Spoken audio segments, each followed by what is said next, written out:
lapor apel bersama penanggulangan bencana dan karhutla Kabupaten Aceh Jaya hari Senin 13 Juli 2023. Siap. Lanjutkan. Lanjutkan. Inspektur apel memasuki lapangan apel. Siap. Mas.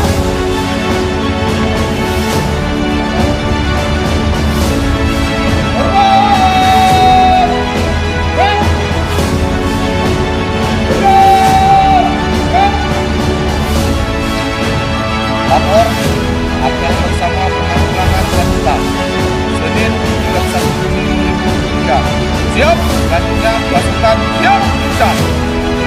Lanjutkan. Bukan selesai. Hot.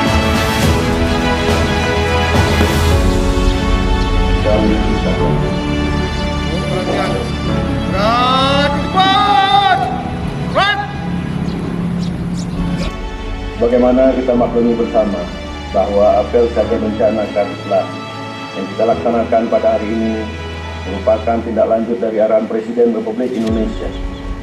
Maka pada hari ini kita juga melaksanakan apel siaga serupa sebagai bentuk kesiapan kita dalam rangka menanggulangi bencana karhutla di Kabupaten Aceh Jaya.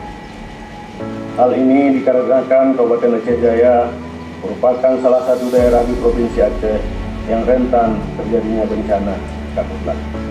Untuk itu, seluruh elemen dituntut untuk siap siaga dan bersatu dalam menghadapi serta menanggulangi karhutla.